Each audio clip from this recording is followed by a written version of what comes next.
It's hot takes time, but this is going to be a little different than a normal episode of Hot Takes because our first submission is so crazy. If most regular Snap players could see how many more events and cool stuff that the Chinese version of the game has than we do, they'd be pissed. Hell, they even let you rent a deck for a week. I went to go check this out. It turns out in China, Marvel Snap is something along the lines of Marvel Ultimate Reversal, and it actually is like very much a different game, or it's the same game with a different team of people running it. Let's get into the details. There were a couple of things going around on Twitter. I'm going to be reporting Twitter stuff not as fact, but because I don't speak Chinese, I kind of have to rely on this secondhand information, so I apologize if I get any of it wrong, but it is very interesting. First off, the rent-a-deck thing does seem to be true. As far as I can tell, this is effectively like a game with the same game pieces, but they make different balance decisions, and they have different events, and it's run by different people, and it's actually like kind of an odd dynamic. I don't know of any other games that seem to be like this, but it does mean that the Chinese team gets to try different things than what the Western team seems to be doing, good and bad. One of the things that I think a lot of people are going to see and get very jealous of is this ability to try decks. They're offering like good decks from previous seasons on like a 7-day trial period. But I will note that when I look at this, what I see is not a good deck from a previous season. I see, it's not good. I'll tell you, like, that's sort of where I ended up. I was like,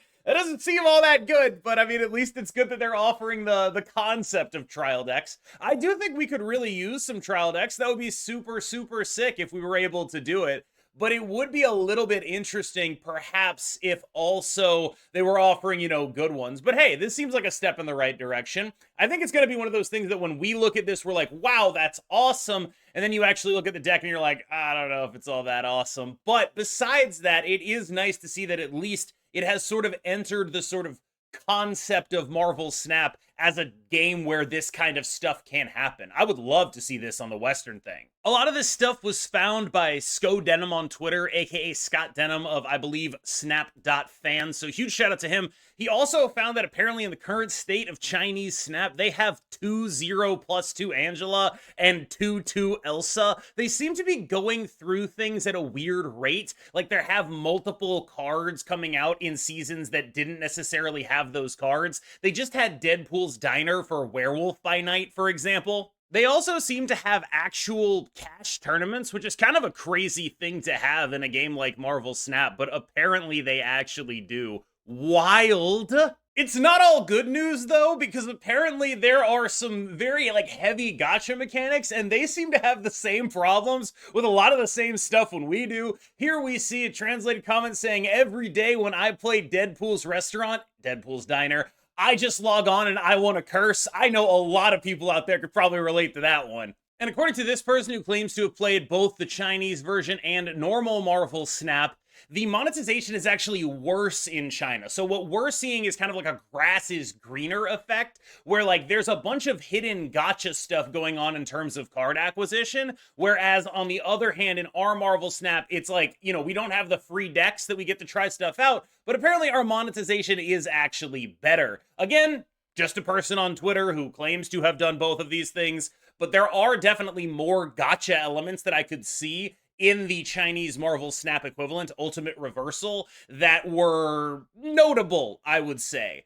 The other thing that's interesting about this is, they don't seem happy with it either, which I think it's just very cool. I kind of wonder if they would look at us and be like, man, I wish we had a system like that, at the same time as we look at them and say, man, I wish we had a system like that. Also, they seem to know who I am, which is hysterical, and more importantly, the word they use for mid-range sort of translates to mid-speed. That rocks. Huge shout out to that. So, did I learn anything from this? What I learned is basically that what it seems like is that there's two different sort of styles of monetization here, each one sort of meant to be more appealing to a market that is more in line with what that market wants, i.e., it seems as though they're more willing to lean into gacha and trial stuff, like, say, a Genshin Impact would do in Chinese version of Marvel Snap, whereas in the American one, they seem to think that we would have less tolerance for that, and something along those lines does kind of make sense to me. I'm just a little struck by the fact that this whole thing exists. This was put forward as a thing that, like, we would be mad at. Like, I'd be mad knowing that China got all of this stuff. And it does seem like they had a bunch of cool stuff, right? Like, they have the deck trials, they have tournaments with cash prizes. But according to some people there, they haven't paid people out for those tournaments since November. I'm sure they'll get around to it, but, like, that's weird.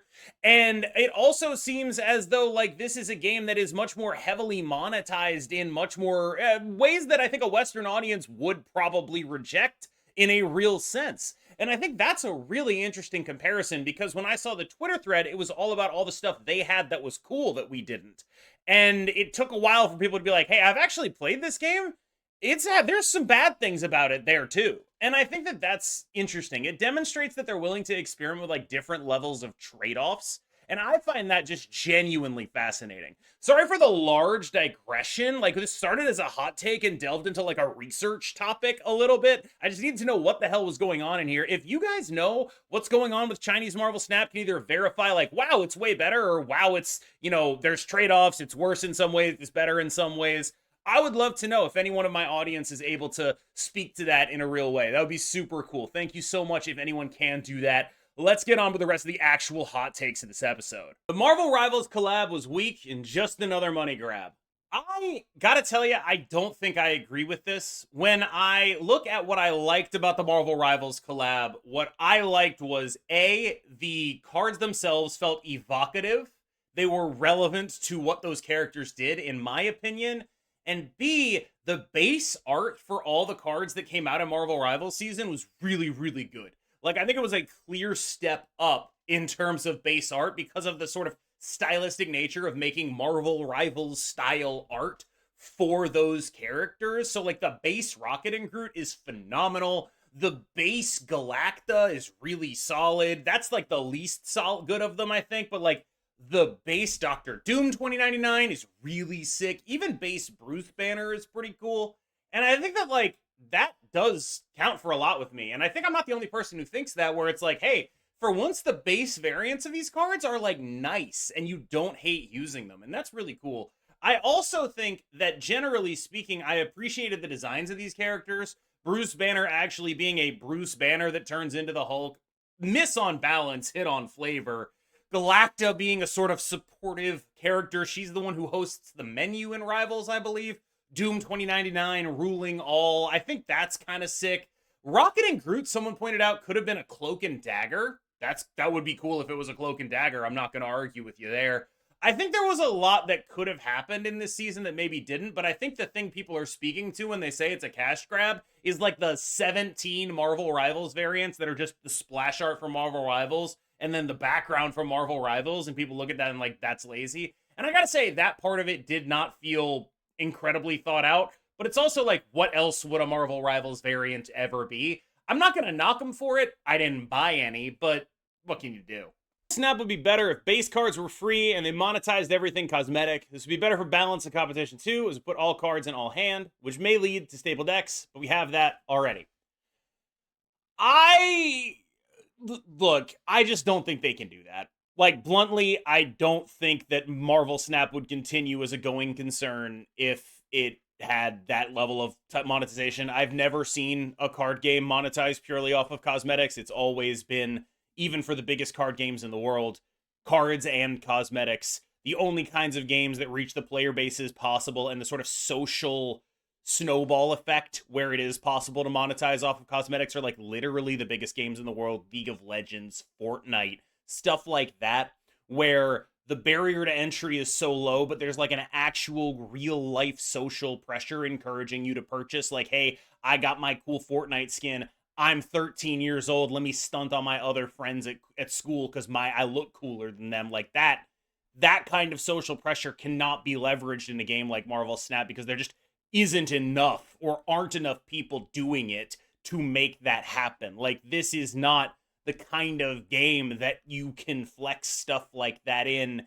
a way that is expands out of the game and carries over into real life. You know, no one's gonna come up to you at work or school and be like, what a cool card I saw you get in Marvel Snap yesterday, because it's not a social game the same way. you don't have the ability to be social in that way. There's no component of it binding it together. There's no component of it carrying over into real life. And I think that if you want to monetize a game like that, it has to be incredibly successful. Marvel Snap's very successful, but it's not incredibly successful. It's got to be Fortnite successful. And it's got to have an ability to go into real life in that way. And when you look at card games that have tried to monetize like this, I think Legends of Runeterra comes to mind as a very generous game like that. Monetize off cosmetics, different boards, things like that. It went away for a reason, and that reason was it never made money.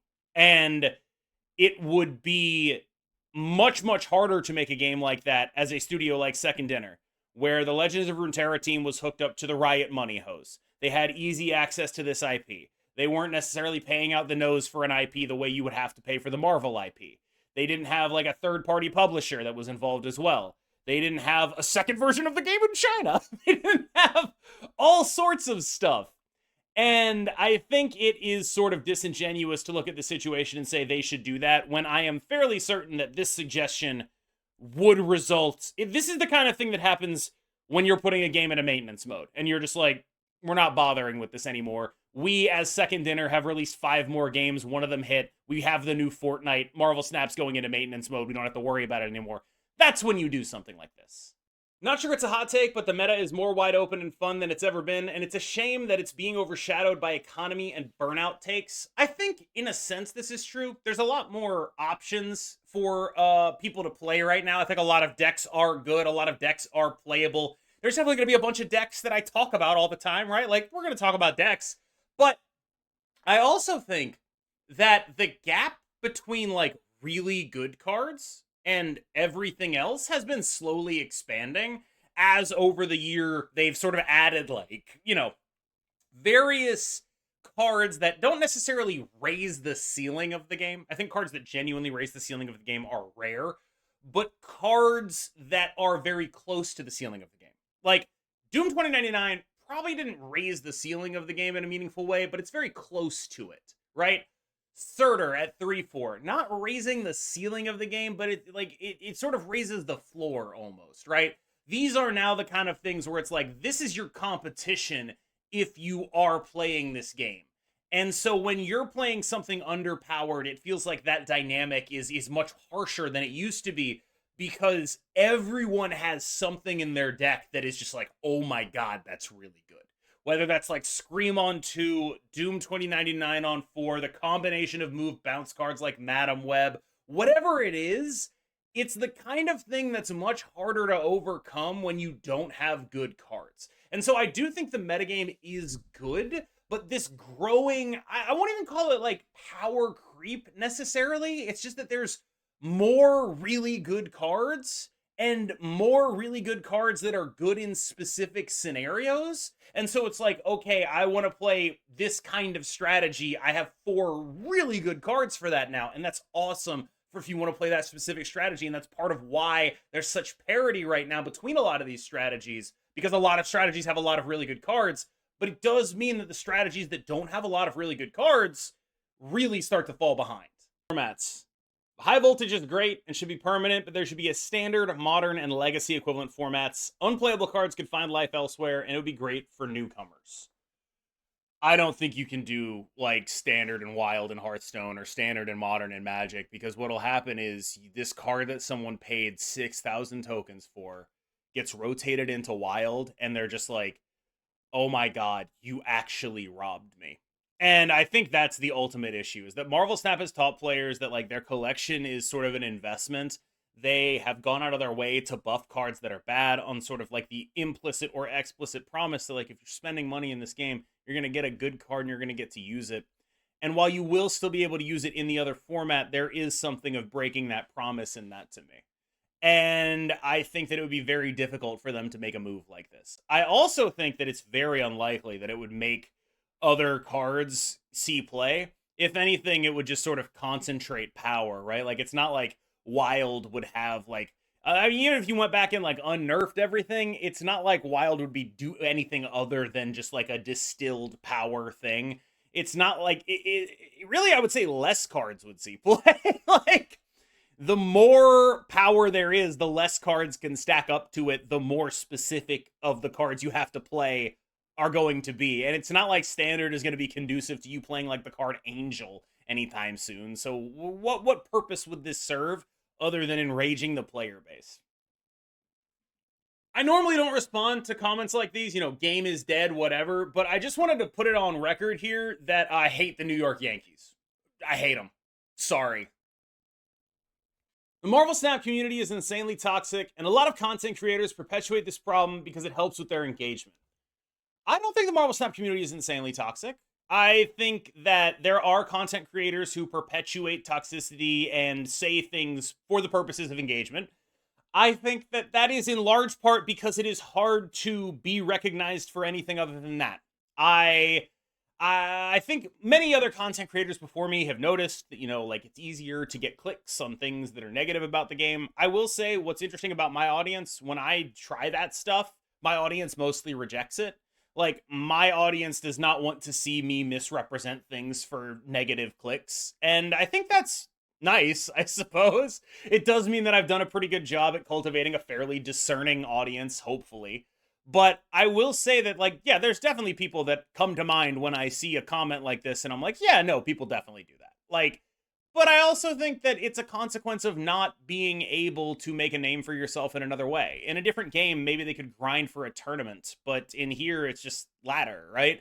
There is something to be said for that, but it's like, how do you get seen from your ladder thing? How do you get going from there? And the answer is you go through like me or Snap Judgments and like get your deck on YouTube. And it's like, in order to be a good player, you also have to be a content creator, and people just aren't built for that. They don't want that. They want to just be a good player, right?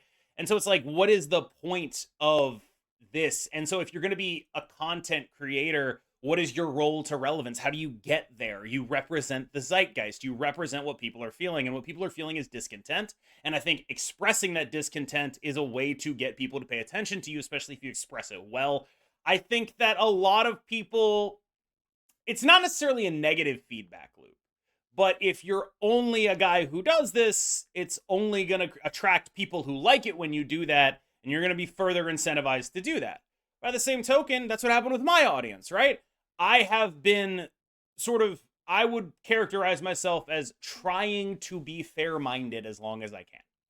And that has attracted people who enjoy that, and who don't enjoy negative clickbait, but rather instead enjoy when I call out negative clickbait or whatever. It's interesting because I'd like to think that that's a consequence of who I am, maybe, but also I'm responding to incentives. My audience doesn't want to see certain things, and my audience does want to see, an attempt at broad-minded fairness, I guess. And I think that's weird because it's like, it sounds like I'm putting myself and being like, oh, I'm such a good person. But what I'm actually saying is like, no, I'm not really. I'm responding to what my audience wants. And my audience maybe is responding to what I was putting out there. But at some point it becomes like a snake eating its tail.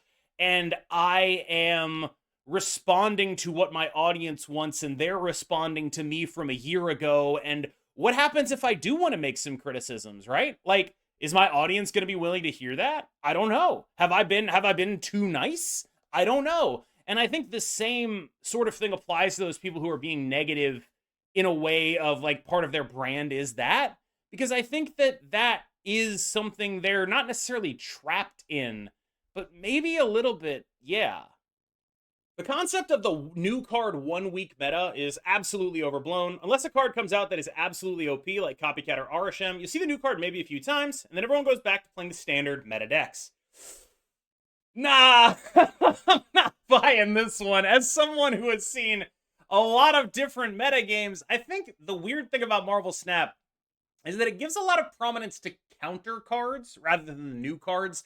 And so like what seems to happen is like a new card comes out, everyone plays something that beats the new card, and then the new card either goes away or finds a slot in the decks. But I think one of the weird things that happens, because all of these new cards that come out are like pretty good, so it's easy to justify slotting them into decks. And because it's easy to justify slotting them into decks, there's a lot of good decks you can make with these cards if you do a small package type thing. And that means that for a week, that might be the best thing to be doing because people aren't used to playing against it. But as they get more used to playing against it, the fact that it is like a relatively similar power level but has the advantage of surprise starts to go away. And then we start to see those decks just sort of fall off out of existence as a new card comes out and people are trying to leverage that to their advantage. I think that's really interesting. And I think the example that keeps coming to mind for me about this concept is Fenris Wolf, a card I thought was very good. I thought Goon Knight was very good deck, very strong deck.